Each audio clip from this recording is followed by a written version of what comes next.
I think foundations should all have a very specific and concrete goal to disappear. But the idea and the goal is this types of progressive decentralization unto which finally the independent third-party entities that run the chain from an infrastructure perspective, aka the validators, are going to inherit this responsibility of guiding these ecosystems themselves, where the foundation is not the only one calling the shots. Welcome to the Bare Metal Podcast.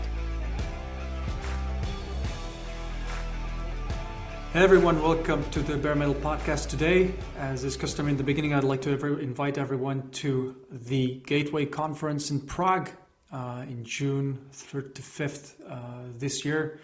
It's a premier developer-focused conference. Lots of new stuff going to be presented there, so you're all invited. And today with me, I've got Daniel Hwang from the Validator Commons. Welcome, Daniel. Hey, nice to be here. Thanks for inviting me. So can you please introduce yourself and the Validator Commons shortly? Sure. I used to be the head of protocols for Stakefish, a POS validator, and led special projects at F2Pool, the sister company, POW mining pool. And yeah, I had helped start the Validator Commons as a place for validators to engage in infrastructure, best practices sharing, and governance topics and standards and frameworks for the validator ecosystem. I can share a bit about how it started. I think officially the Validator Commons started or launched itself last summer at Consensus in Austin, but previous to that, it had been basically a working group and a collection of workshops that had been kind of loosely organized by myself and a few other validators that were interested in engaging with improving the ecosystem. So maybe about two and a half years ago, I think POS was still relatively in its infancy. Even the protocol specialist role had not been very clearly defined, and governance was probably the least of anyone's worries at the time.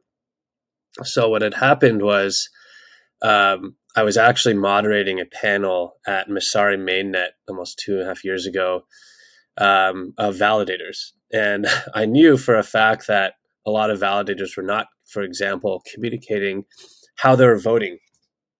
So validators would, right, obviously, as people know, in proof of stake, specifically in chains like Cosmos, Tezos, or Polkadot that have direct token voting, validators get delegations in their tokens, and then they vote on behalf of the people who delegate to them. And so these can include anywhere from very technical infrastructure upgrades to community-related proposals, if that's relevant. And when validators were voting, they would just vote willy-nilly, or they'd ask someone how you're voting, and then they'd vote some ways. And in some cases, validators would not even vote. And specifically on Cosmos, on the Mintscan dashboard, for example, you can kind of see, out of 67 votes, how many votes did this validator do? And that sort of irked me, and seeing that a lot of validators who had the responsibility of upholding voting and governance are even participating in it. So I called out a bunch of validators on stage in public, and obviously they couldn't say anything to it. And then that's basically when we organized our first sort of meetup. So Victor Bunin and Victor, when he was a protocol specialist at Bison Trails before it was acquired by Coinbase, he and I had basically some of the same ideas of how some of this ecosystem needs to communicate with each other so that it can evolve and mature. We basically gathered the first sort of protocol specialist validator meetup. And everyone it was let's all meet each other and see who we are and figure out how we can communicate some of these things, both independently as a validator ecosystem towards the L1s, and then also amongst each other. And then basically that just kept happening over the past 2.5 years. Workshops very specific to certain topics. One, for example, was an OFAC-related workshop that a lot of Ethereum validators had concerns about. Fortunately, today... So let me just quickly jump in. OFAC is the Organization for Foreign Assets Control. It's one of the governing bodies around anti-money laundering rules and general framework within which the financial ecosystem operates. Yeah, basically censorship, and it was that was something that concerned a lot of us because censorship resistance is one of the key properties of why even blockchains with their associated cryptocurrencies exist. And if a lot of Ethereum validators were being OFAC compliant, then we're just censoring. And at its peak, I think the Ethereum blockchain was 80% OFAC compliant, which means that we were censoring. Now I think it's below 30%, which is nice. But it was a fundamental and ideological problem that we really need to figure out. And then this was something that the validators individually had to kind of decide for themselves. And it was very helpful for validators to communicate with each other, both from a regulatory perspective, sovereignty, where they're based, and then also from like their operations or legal structures, what needs to happen. And those are the types of conversations that were really important to have as a group collaboratively. And then, right, a lot of those conversations kept happening. One other final example for these working groups was that we literally just came together in a room and sat for 6 hours and basically had like a complaint session. We had whiteboards and we just wrote down every single problem that we had, from like the infrastructure management to governance problems, delegated communication, the fact that we had to obviously maintain 24/7 uptime, how none of us had taken vacation in like 2 years because like our teams were small enough, and we had just like, right, all those things. Sure. That we all started seeing common patterns of things that we need to work on, and most specifically common patterns that could also be taken up with layer one foundations of the blockchains that the validators were securing, to be able to have like this sort of relationship or like a check and balance, as an example. Because at the end of the day, what these validators exist as independent third parties is because that's part of the decentralization, which affords the type of resilience that these blockchains get. And the foundations need to understand that, right? And also in the case where foundations go rogue, from what you've seen, like Terra, for example, right, validators have to be a check and balance against that. And that's why they exist on behalf of like the retail or institutional delegators or stakers who hold the tokens. And so that got formalized into like this this organization called Validator Commons, of which MetaGov is a fiscal sponsor for. MetaGov had primarily done a lot of governance research on behalf of the Ethereum Foundation and a lot of other networks, specifically on the app layer for Ethereum. And then they had a lot of really great examples and guidance for the L1 governance, right? Because as embarrassing as it is to say, a lot of this app level DAO and even DeFi app governance is so much more well-defined than what we have on the layer one side of things, especially for like the direct token democracy style we have on the layer one, which ultimately comes into like the responsibilities that validators hold, of which I believe the pillars are infrastructure management, which we're very familiar with, and governance. And governance does not necessarily even have to be like token governance. It's like the choice of like what code you run, what client software you run, as an example, etc. So that is. So let's. I think this you're getting into interesting areas. Let's take it step by step, right? So, I mean, you've mentioned a lot of topics that are in the purview of Validator Commons. It seems like you guys are handling a lot of like the, let's say, thorny issues that exist around managing and keeping a blockchain sustainable for some time. But there seem to be, different subdivisions in there. Let's first talk about. You mentioned foundations first, so. The foundations, of course, during the inception of the chain, they are provided with a bunch of tokens, usually a sizable part of the entire treasury or the entire volume, and they essentially the way generally the chart looks is they're supposed to apply those tokens to cultivate and develop the ecosystem. So who knows what that is, right? So my question to you is, what do you think the role of foundations is? Like, what should they focus on most? And is it being done, or are we somehow lacking?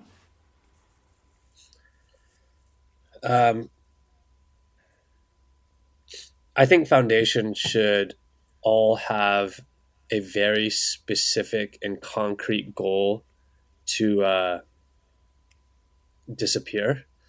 I know that sounds very extreme, but I think a really good example from DevCon last year in Bogota, um, the Ethereum Foundation had specifically used this phrase, like the law of subtraction, where they eventually want to take such a large step back in its significance over how the development of the layer one of Ethereum goes, so that there is what we would assume sufficient decentralization.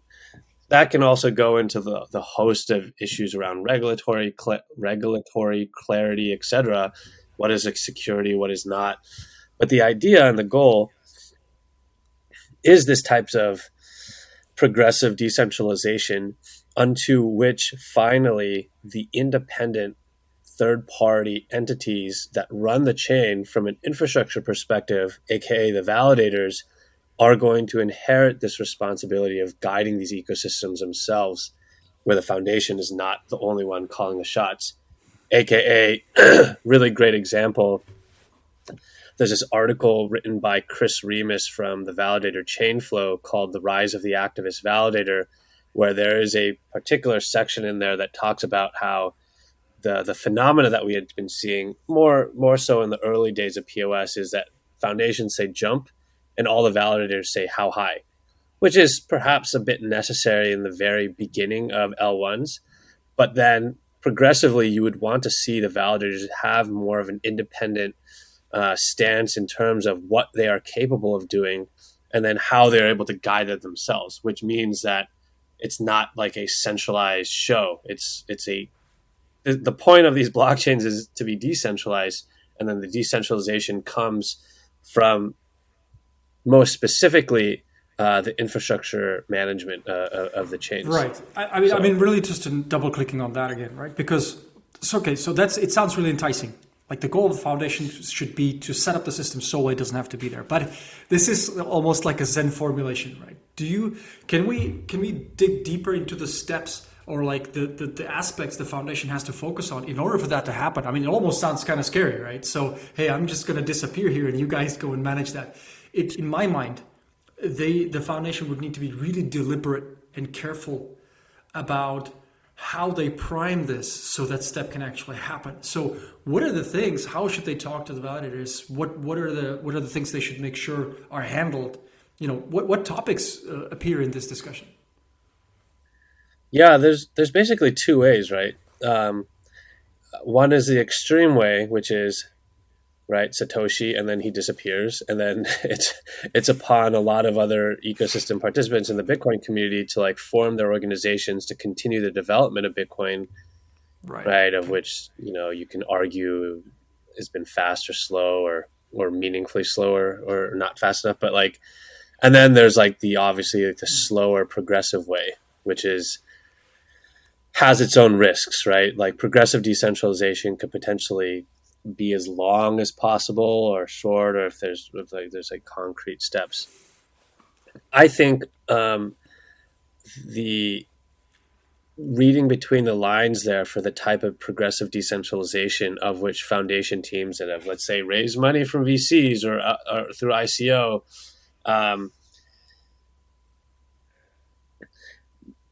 they are basically it's very different from the Bitcoin era where there was a handful of chains, if not any, where now L1s have to compete for attention for validators, right? And I think this is something that validators also need to figure out for themselves in layer ones. And you can also get into some really interesting cases where I could talk about that a bit later, but basically the layer ones, I think, need to impress upon their validator ecosystem for their validators to pay more attention to development and be more hands-on with the improvement and maturation of their ecosystem. Right. maybe a very rough analogy is perhaps from the POW side, like running a proof of work Bitcoin miner versus running a node, right? One is a bit more passive, one is a bit more active. Where a node, you're not necessarily incentivized to do anything, right? You're just running a full node because you can, you're contributing to the network, versus running a miner requires you to run a full node, but also you get incentivized from doing a bit of extra, doing a substantial amount of work, contributing to the ecosystem. In this case, where you don't want to have validators that are passive, I don't think any L1 ecosystem or foundation team would like to see their validators just, passively just like doing it, right? Just uptime. You look at leaderboards and you can see basically the metrics that people have chosen to display on those leaderboards are all the same. It's like uptime, everyone has 99% uptime. Like slashing rates, most people don't have like get slashed. Like governance is another example, but right, those exist. You want to make sure that the validators pay attention to you, even though you know that the validators also have like 40 other chains that they're running. I think probably a lot of validator teams have cut down significantly because it's a bear market. But at the peak, there was a lot of validator service providers that were running 40 plus chains. And then you only There's had... no way you can be engaged in all those. Yeah. No way. And it's like sometimes it's a market, right? If, for example, some network is more profitable, then you pay more attention. If another network is less profitable, you pay less attention. But then each network is saying, hey, we think we're the best thing. Pay attention to us, right? I think there needs to be some level of responsibility that validators need to take if that type of progressive decentralization is to occur in a meaningful timeline. And some L1 is not just like checked out and say like, oh, we'll take care of it later.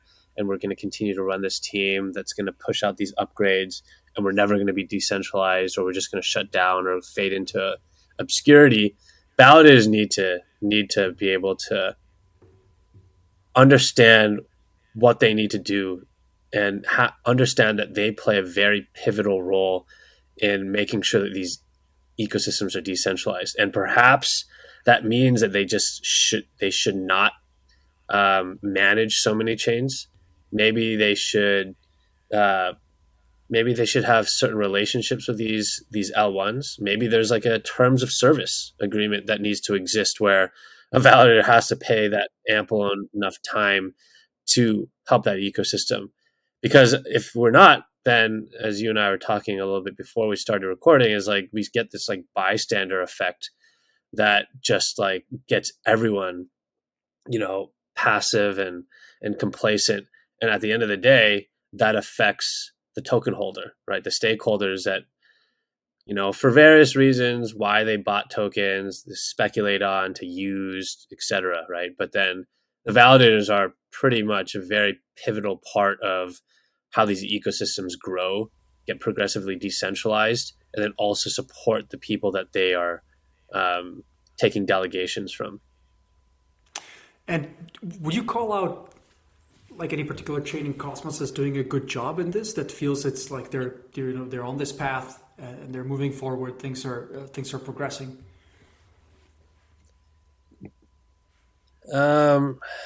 Favorites.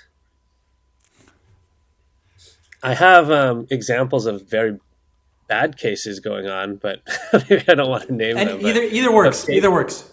Anything. I won't name the name, but there were chains before that I've seen where they just completely defied rule of law, where validators had voted overwhelmingly for a particular vote to go through, and the foundation just changed the votes at the end of the day through their foundation delegations and stuff like that. So that does not seem very decentralized for a chain that was operating for many years. And it's the kind of example where the progressive decentralization was not happening, right? Where then what's the point of having an independent third-party validator set that's supposed to be running the chain and just having a centralized actor just be able to change everything at the end of the day? For a good example, I don't think there are really many great examples, I and mean, that's why I that's fine think too, right? I mean, we got to get this out here. So what's yeah, the actual, that's what's why your actual take? we need to continue. Okay, I have a good example, but not necessarily for a particular chain. Yeah, maybe for a particular chain. So let's talk about Atom 2.0 in the Cosmos ecosystem. There was a big prop. Let's say it's Sure. like an omnibus bill sort of situation where there's many different things that the Atom 2.0 white paper had consolidated into one Tons big of vote. things there. Right. Yeah, yeah.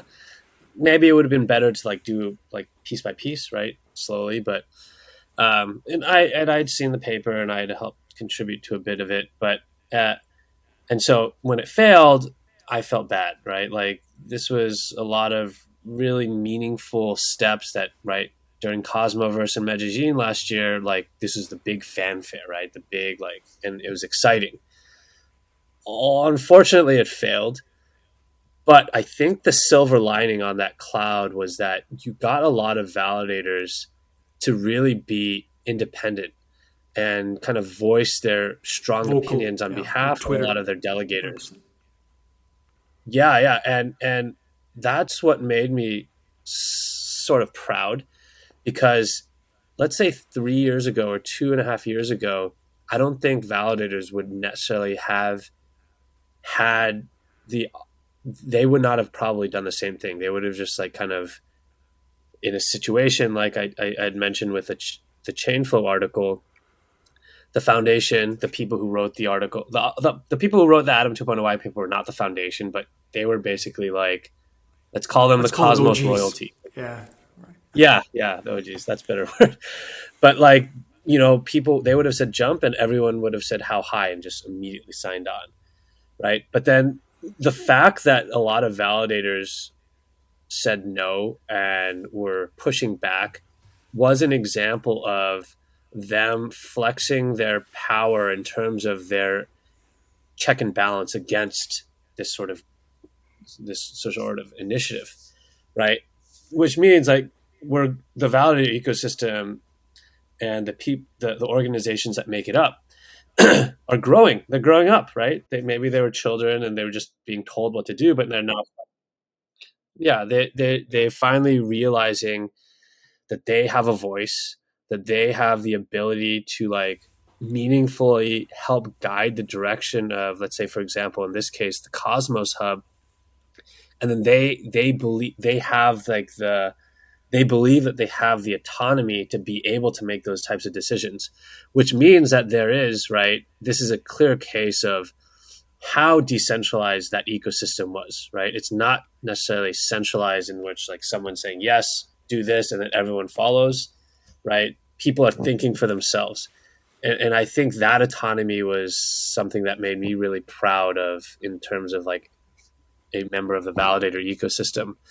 Even though it didn't come up with a desired result, that was a very I think clear example this that is we one of could the most point to. positive takes on Prop 82 that I've heard. We're growing up. I think the validator Right. ecosystem is growing up. Teams are maturing, obviously because of time. The people are understanding like what role they can play, and it's precisely the fact that they know that they have a role to play and they have some sort of responsibility in guiding these ecosystems, which is a clear manifestation of progressive decentralization, which all L1 should be moving towards. And this is what's happening organically, which is probably the best way to have an ecosystem grow, which is So organically. we're switching from foundations to validators a lot. So how about we take it from from this other direction? We've sort of been illuminating this issue from the direction of the foundations and talking about what should the foundations, how does you engage with the validators, what's their goal? I think we've sort of covered that. But if we now take a step back and think about a validator as an entity, as a team, what are the key responsibilities of the validator? I'm going to name two. One, run the infra, operate your node, make sure you're assigning blocks. Second one, actively participate in governance, meaning to actually discuss issues, either propose them or solicit proposals and vote on them, right? I think this is sort of like the trivial stuff, but you've touched on a lot of other things from this other side. So can we package it from the side of the validator? If I'm a good validator, if I'm doing A and B, and what else? Yeah, I think you hit it right on the head. I think most of those all fit under one of those two pillars, or let's say like your two arms. I think mostly the infrastructure management side of things is a really strong pillar that a lot of us are very familiar with as validator operators. Let's just think of it as like a very strong, well developed right arm, right? The governance side of things is probably just it's like a weaker left arm that I think we need to pay more attention to, which I think fits in the category of the type of responsibilities that validators see themselves as having. Um, and governance does not necessarily only have to be isolated to direct token voting that we see in Cosmos, Polkadot, and Tezos. We see it also as like the selection of which infrastructure to run and how that infrastructure is developed and pushed forward or audited or validated by validators, or even what clients to run. In the case of Ethereum, six Ethereum clients, right? Which ones to run and why you're going to run them, and for that diversity mix. I also think that validators, they have a really important role in, because they are not exclusively, let's say most validators are not exclusively just running one network. They get to see many different ecosystems at various stages of growth, right? So, for example, some validators that run 30 networks, they've seen a network like Ethereum that has been running for a while relative to a network like Cosmos Hub that's been running for longer than Ethereum POS, and Kava and Solana and Juno, Archway, etc., and Near, for example. I'll give you a really good example of why that's important, and validators basically being this sort of like, for lack of a better term, like a sage, or like in right. You sometimes and most often, let's step out of Cosmos, for example. A lot of these layer one blockchain ecosystems, very narrow focus. They just focus on themselves mostly, and they don't necessarily. I don't think personally I've seen so many L1 ecosystems do like competitive analysis against other layer ones, from the vertical, from up and down. And so what often happens is that you see some of these ideas also that get recycled often. And let's use a concept of staking pools, which is like an attempt from the L1 side as a way of decentralizing or having a meaningful diversity mix of validators that get allocated token delegations. There was one L1 blockchain, it's like a top 10 blockchain, that had introduced the concept of staking pools, which at face value, superficially, is meaningfully supportive to the decentralization narrative of which validators get chosen, because it would basically limit the ability for people just to like delegate their tokens to the usual suspects. And then by staking pool existing, you provide like a medium layer, middle layer, where like people just stake, and then that staking pool distributes to a lot of other different types of validators that wouldn't be in that necessarily the top whatever. So the problem is that the stake pool operators in that case get to decide which validators that they distribute to. You can do it algorithmically, but then at the end of the day, the algorithm is written by someone who gets to decide which validators. So that's a centralizing force. So you basically having this pyramid of more centralization there.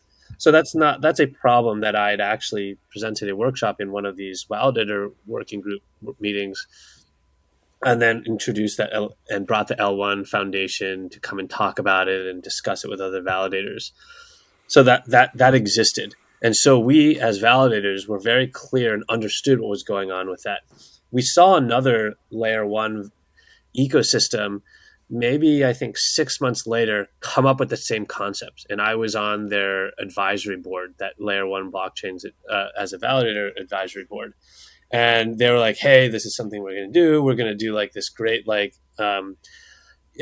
decentralization push. And then I was like, we've seen this 6 months ago, and it had a lot of risks to it. And it's been 6 months, and it still went out. And then we saw a lot of that centralization happen. And there's also a lot of like self-dealing conflicts of interest that ended up happening as a result of that as well. And so it was because that new L1 that was bringing this up in the advisory board meeting said they want to do that. We were able to tell them, hey, we've seen this in the past. We've had experience, and please don't do it that way. These are the risks, right? You can do it a different way, a bit better, right? And that was, I think, a really fundamental, let's say, implied responsibility that validators had the ability to contribute as their value add to the multiple layer one networks that they support. Because, right, you can make the argument that a validator should be loyal to whatever layer one blockchains that they support. And if they're just doing that, they just do that, right? But they don't see the rest of the world.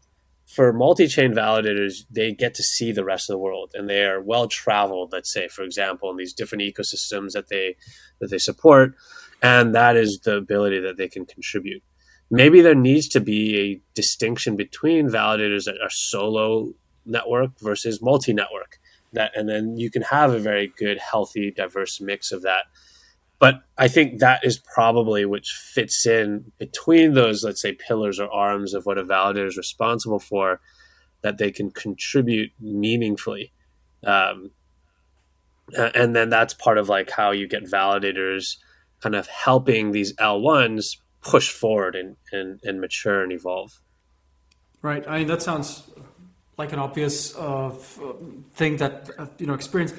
It feels these foundations or these new blockchains are always trying to attract some experienced validators. And I always thought that's why, because they've seen a lot of things happen. They've had experience with different constructions, and, all these new bright ideas might not be all that bright and not be all that new. And that's exactly where you can get sort of the right advice. But before recording, you said a very interesting thing where apart from just running the nodes, validators are responsible for deploying new versions, right? And it's not about just grabbing the binary and deploying the thing, but you were saying that they're actually responsible for what they're running on the chain. So they should be checking the source code, which I think is what some of I don't know many validators that do that. Like this I think is today I'd call that niche. So what's your take on that? And do we need to improve on this? It's a very controversial opinion that I hold, even within when I was at my previous company at the Validator Stakefish. Like, it was something that we had a lot of debate over. I think it's a phenomenon that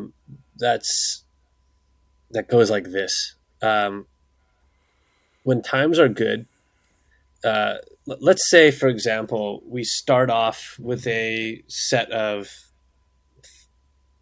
responsibilities that we have as an organization.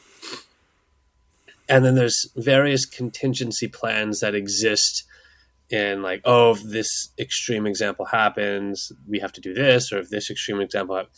But then if times are good, we continue, right? Like, we never see those contingency plans have to come into place. And so times are good and we just continue, right? And it's like, we have our responsibilities.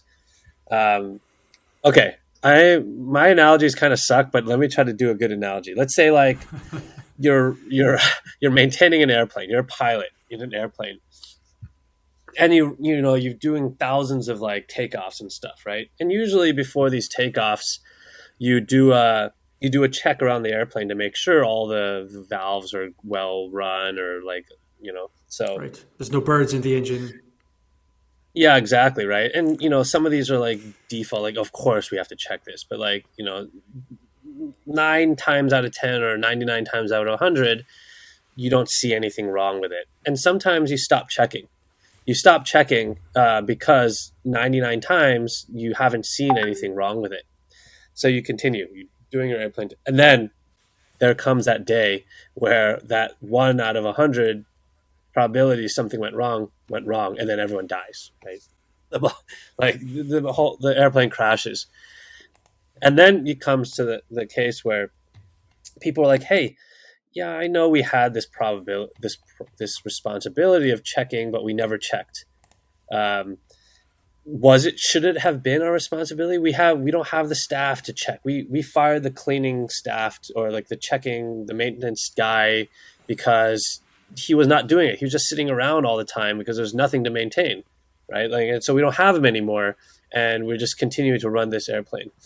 I think that is a kind of worrisome thing where times have been so good for a lot of validators and networks for so long. These problems that have occurred very rarely, we don't care about them anymore. Validators, I'll give you an example soon of this going bad, but like, I think there's a worrisome area where validators don't think that inherent responsibility of being able to check code is their responsibility solely. And obviously it doesn't have to be solely, right? There's this whole like argument that maybe if, let's say, for example, if a validator's responsibility, let's say in the pillar of infrastructure management, was to make sure that the infrastructure that they deploy will keep the network running. And sometimes they're not the writers of the code. Oftentimes the validators are not the writers of the code that pushes the infrastructure out. And that code and that infrastructure upgrade for that layer one blockchain that they're supporting comes from a foundation or for another team or another client team, etc. Diffs, whatever. But at the end of the day, the organization, like the blockchains get powered and then they're kept alive by these infrastructure service providers, aka validators. The validators are the final step before it gets whatever code to upgrade the network gets pushed out, right?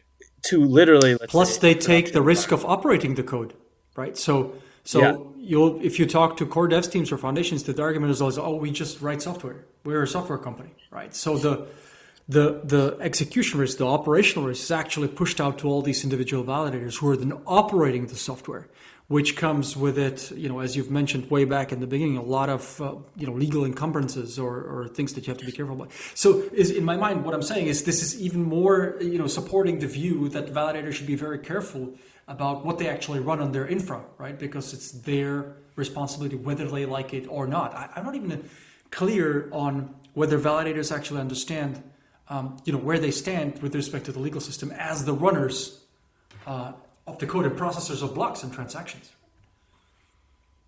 Yeah, I mean, that can get into OFAC situations too, but it's also, I think they should have been doing it from the get-go. And because they did not have to do those checks before, they kept adding new networks. And there's a situation that happens where a lot of validators say, hey, add a new network, more money, right? But then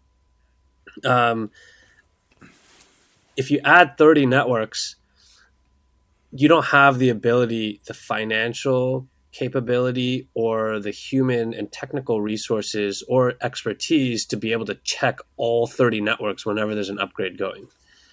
And I think that validators should, to some extent, or the layer one blockchain should, to some extent, offer an ability for that code to be checking to be checked, because it's almost as if you're a software company that has a product and you're pushing to prod. You have no testing area or no staging area. There's no QA. Maybe Polkadot. Yeah, maybe Polkadot maybe has a good example with canary chains like Kusama.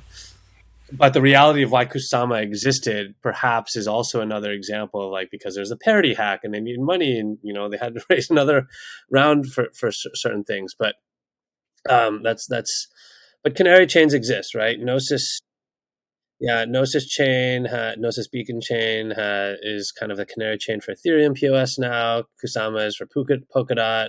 I don't think we have many other canary chains like that. where we do testing. So the validators, as you said, are the final stage that happens. To make this very clear, I'll give you an example. I will not name the chain.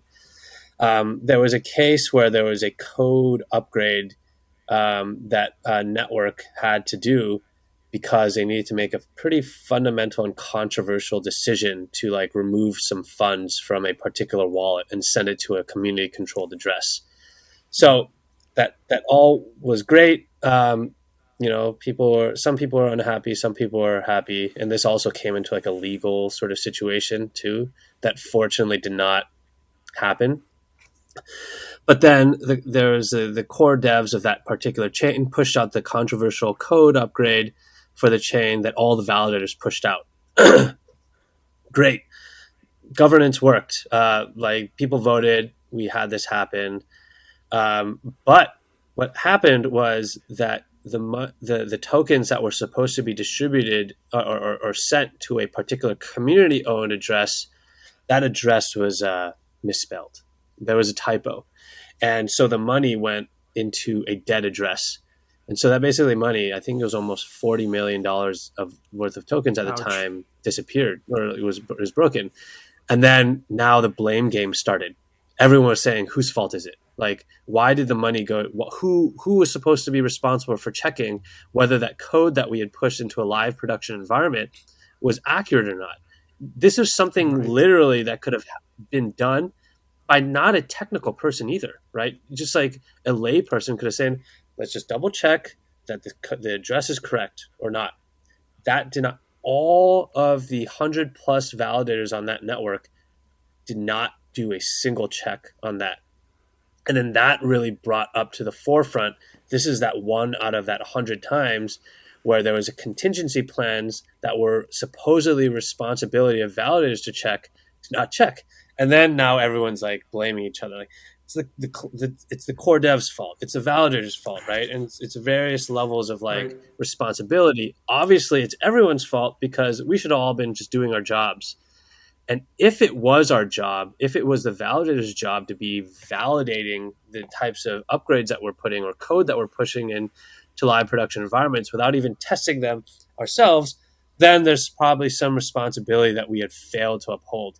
And then that brought on all the questions of the abstract examples that I was giving of, are validators supposed to be every single network that they bring on, are they supposed to be responsible for every single thing with that network? And they need to perhaps make sure that they are capable of, when the time comes, providing those services to that particular chain that they had received delegations from the ecosystem to do those things. And if they can't, should they be punished? At the end of the day, as a result of that problem in that particular blockchain that I gave an example of, nothing happened. No, there was no consequences. No validators it was just like, and then now it's because nothing happened, we went on business as usual. and we still have this like, this nebulous idea of like, what are validators supposed to do? And that's also kind of to tie it back to the beginning of this conversation, right? Why validator working groups validator commons has existed, because like, what are we supposed to do in these situations? What should L1 blockchains and their foundation teams in those situations have done? What should validators have done? And maybe there needs to be more of a carrot or a stick or a combination of both in certain circumstances of what needs to happen. Because if we can't even figure that out, if we can't even figure out basic responsibilities of where the buck stops for problems like these, there's no way that we are able to be ready for prime time of whatever. Can't manage billions of TVL, period. Yeah. Yeah. Like it was frankly quite embarrassing and a bit like, I will admit, right? Like we can't go to like the rest of the world and say we're ready, right? If we can't even figure this stuff out. So lots of work to do. Brighter days moving forward. Yeah, there's nowhere to build but upwards now, because like this is pretty bad. That's a good way to put it. Frankly, we've done a lot of really good stuff. Validators have done, but like there's a lot of more work that we need to do. And on that note, I think it's a good place to end the podcast. So thanks very much for coming on and telling us about the commons and responsibilities of validators. Yeah, it was a great conversation. My ranting. All right, see you around.